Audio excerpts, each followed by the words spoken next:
Hello viewers, welcome back to say easy में आपका एक बार फिर से स्वागत है। आज हम अनसॉल्व की उसी सीरीज में आगे बढ़ते हुए 822 एमजेड का पार्ट 4 लेके आए हैं। इस 822 एमजेड जो अनसॉल्व है 10th का, उसमें हमने तीसरा सेट करवा रहे हैं। इसमें 3 क्वेश्चन हमने डिस्कस कर लिए थे, उसमें आज हम चौथा क्वेश्चन उसी की सीरीज में आगे बढ़ते हुए सॉल्व करेंगे। चैनल अभी तक आपने सब्सक्राइब नहीं किया है तो इसे सब्सक्राइब कर दीजिए, वीडियोस को लाइक करिए और मुझे थोड़ा मोटिवेशन मिलता रहेगा तो मैं आगे अच्छा काम कर पाऊंगा आपके लिए। तो आज हम क्वेश्चन नंबर 4 देखते हैं। इसमें जो फर्स्ट क्वेश्चन है उसमें लिखा है एक त्रिभुज का क्षेत्रफल ज्ञात कीजिए जिसके शीर्षों के निर्देशांक a, b plus c, b, c plus a और c, a प्लस v है। चलिए देखते हैं, त्रिभुज बना लेते हैं।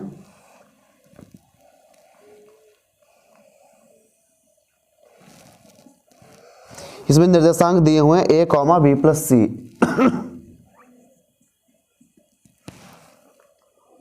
b, c plus a b c नाम दे देते हैं इस त्रिभुज को। और तीसरा इसका पॉइंट है c, a प्लस b। ठीक है, लेट कर लेते हैं कि ये त्रिभुज ए बी सी होगा।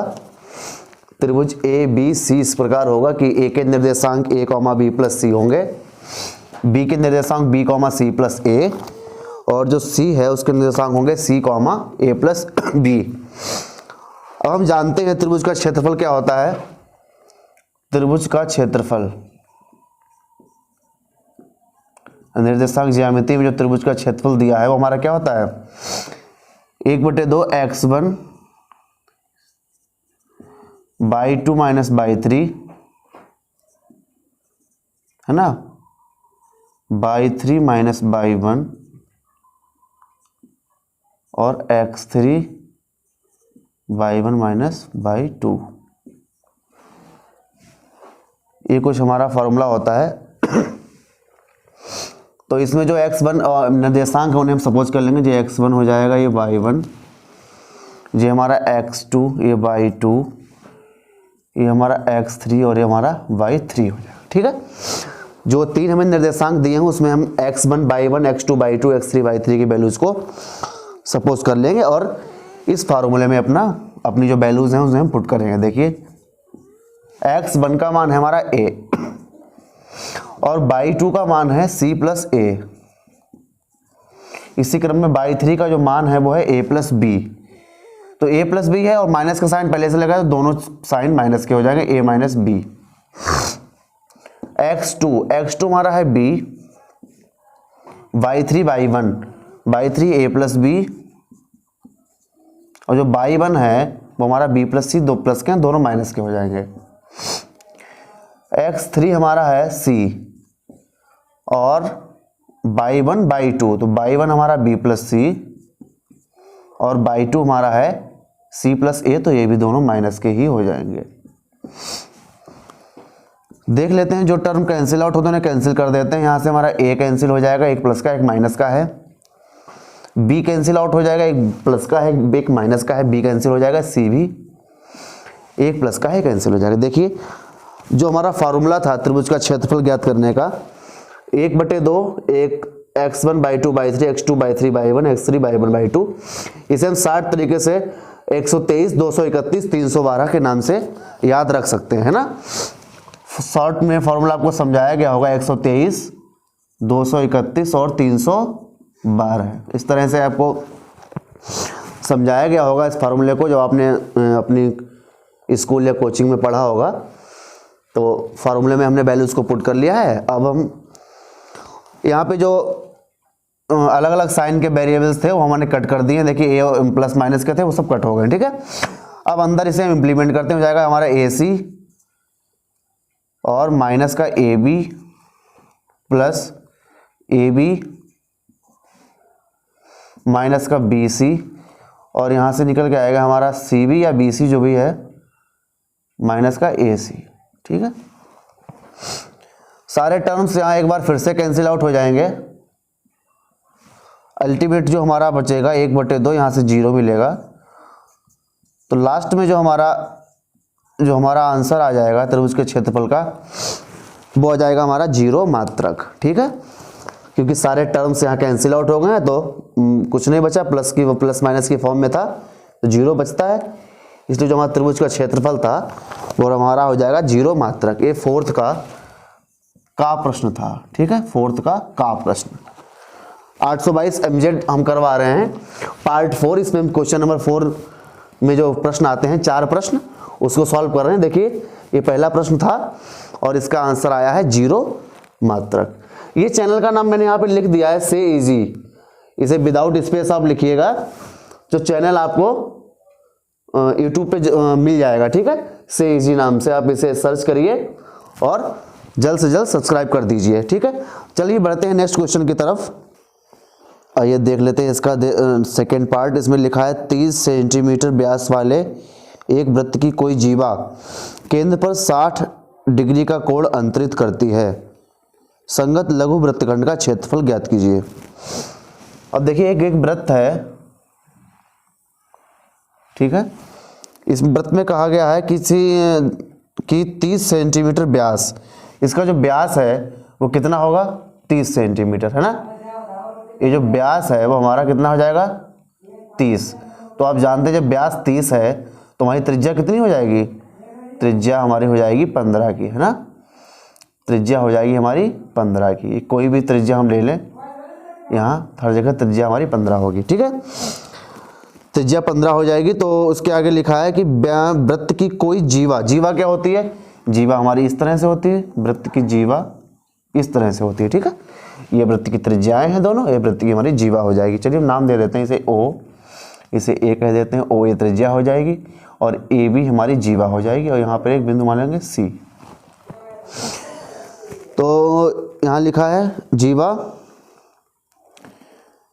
केंद्र पर 60 डिग्री का कोण अंतरित करती है, संगत लघु वृत्तखंड का क्षेत्रफल ज्ञात कीजिए। ये जो यहाँ पे कोण जो बनता है वो हमारा 60 डिग्री का बनता है। ठीक है, 60 डिग्री का हमारा एंगल बनता है। तो ये जो लघु वृत्तखंड है ये जो बना है हमारा, इसका आंसर आपको बताना है कि ये लघु वृत्तखंड जो ACB निकला है इसका क्या क्षेत्रफल होगा। ठीक है, तो देखिए लघु वृत्तखंड निकालने का जो डायरेक्ट फार्मूला हमने पढ़ा है, ठीक है, ये थ्योरी तो आप लिख ही लोगे। माना वृत्त में O केंद्र है तथा OACB एक त्रिज्यखंड है जिसके द्वारा एक लघु वृत्तखंड ACB काटा जाता है। ठीक है, अब इस ACB का हमें क्षेत्रफल ज्ञात करना है। देखिए ये जो त्रिज्यखंड का फार्मूला होता है वो तो आपने पढ़ा ही होगा, θ/360 × πr²। और जब इस त्रिज्यखंड में हमें एक लघु वृत्तखंड काट दिया जाता है तो हम r² sin θ/2, r² sin θ/2 को इसमें से और माइनस कर देते हैं। ठीक है, r² sin θ/2।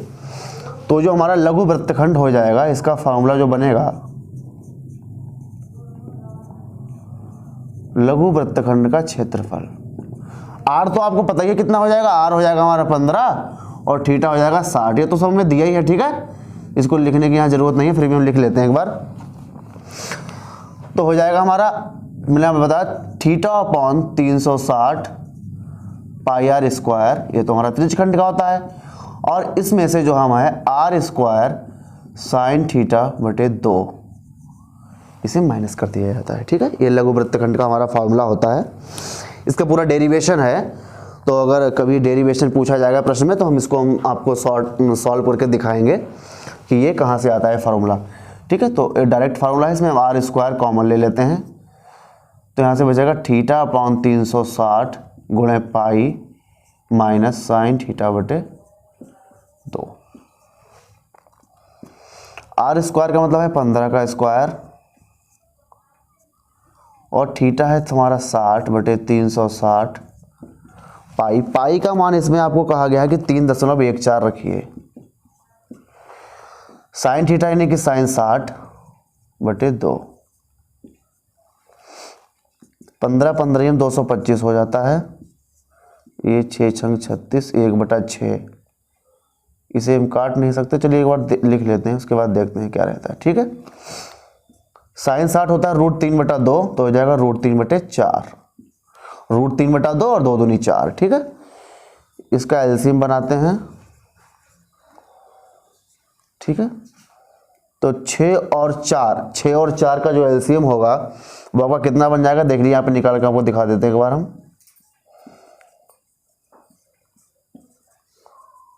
ठीक है, तो इस तरह से आपका 12 एलसीएम इसका बन जाएगा। तो 12 हम एलसीएम बना लेते हैं और 6 दूने 12, 2 से इसकी जब मल्टीप्लाई हो जाएगी तो ये हो जाएगा 6.28, 4 3 12 तो हो जाएगा 3 से मल्टीप्लाई 3 √3 का भी मान आपको दिया है 1.73। 12 बाहर निकल आएगा, 6.28 माइनस 3 गुणे √3 का भी मान आपको दिया है 1.73 का उपयोग करना है। तो इसे हम इस तरह से ले आते हैं, थोड़ा आएगा 225/12 गुणे में आ जाएगा हमारा 6.28 माइनस, देखिए मल्टीप्लाई कर लिए, 3 3 9, 3 7 21 2, 3 1 3 2 5, यहाँ से कुछ कट सकता है, 5 2 7 2 9, 3 से काट लीजिए, 3 चौके 12, 3 7 21, 3 5 15, और कुछ कटेगा क्या, और देख लेते हैं अगर यहाँ कुछ बच जाएगा तो। यहाँ आपका बचेगा 18 से 9, तो 9 0 और 1, ठीक है। अब इसमें हम कुछ काट सकते हैं क्या, 4 से देखिए, 4 दूने 8, बचेगा 2 28, ठीक है। तो कुछ इस तरह से हमारा 75 इंटू 0.27, तो अप्रॉक्स में आंसर आपका लगभग यहाँ पर मल्टीप्लाई कर लेते हैं 27 और 75 की, तो 35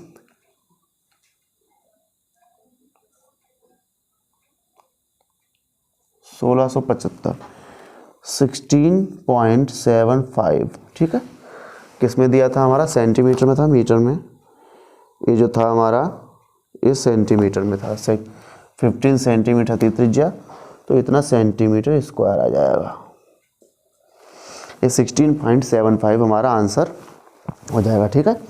तो इसका आंसर जो है आप कैलकुलेशन 16.75 सेंटीमीटर स्क्वायर, कुछ इस तरह से निकल के आएगा। तो ये हमारा क्वेश्चन 2 हो गया। अब हम इसके थर्ड क्वेश्चन को तरफ देखते हैं। चलिए देखते हैं इसका थर्ड पार्ट। इसमें लिखा है cosec theta equals to 2 whole 3/5, तो टेन थीटा कॉस थीटा का मान बताइए। देखिए ये 4 का गा प्रश्न है, इसमें मान दिया है आपको कॉसेक थीटा, है ना, कॉसेक 2 होल 3/5 निकालना है आपको टेन और कॉस, टेन थीटा और कॉस थीटा आपका क्या होगा निकालना। देखिए एक कॉसेक थीटा मिक्स फ्रैक्शन में दिया है, कन्वर्ट करते हैं इसको, 5 2 10 और 3 13/5। कॉसेक आपको पता है क्या होता है, कर्ण बटे लंब, है ना, यही होता है साइन कॉस्टेंट कॉसेक कॉसेक, ठीक है। कर्ण बटे लंब, यानी कि ये आपका कर्ण है और ये आपका लंब है। आधार आपको निकालना है, तो कुछ इस तरह से इसका अगर हम बनाएं तो ये बनेगा आपका, ये 13 आपका दिया है और आपका ये 5 दिया है। देखिए पाइथागोरस ट्रिपलेट हम लोगों ने पढ़ा है, 13 5 12 का बनता है, तो ये 12 आ जाएगा। नहीं समझते हो तो उसे निकाल लीजिए।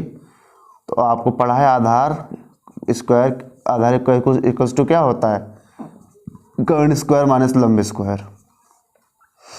कर्ण आपका है 13 और लंब है आपका 5, 13 + 5 13 - 5, ए स्क्वायर माइनस बी स्क्वायर वो लगा दिया, ए प्लस बी माइनस बी, और 13 5 आपका 18 हो जाएगा और ये हो जाएगा 8, 9 × 2 और इसका 2 × 2 × 2, ये आपका 3 निकल आएगा, ये 2 ये 2, तो 3 6 2 12, ठीक है। 12 हमारा आधार निकल आएगा। तो आधार हमने 12 लगा लिया। अब हम देखिए 10 क्या होता है, 10 की वैल्यू लगा देंगे डायरेक्ट हाथ पे। 10 आपका क्या होता है, साइन कॉस 10 लंब बटे आधार,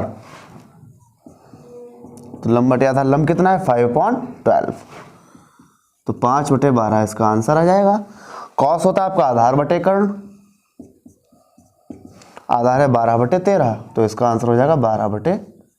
तो ये दो हमारे आंसर जो हमसे पूछे थे वो हमारे ये रहे। ठीक है, ये हमारे जो दो आंसर उसने पूछे थे इसके क्वेश्चन में, तो इस तरह से हमारा ये वाला आंसर क्लियर होके निकल जाता है। ठीक है, अब जो इसका लास्ट प्रश्न इसमें जो बचा है हमारा कि सिद्ध कीजिए 3 + √2 एक अपरिमेय संख्या है।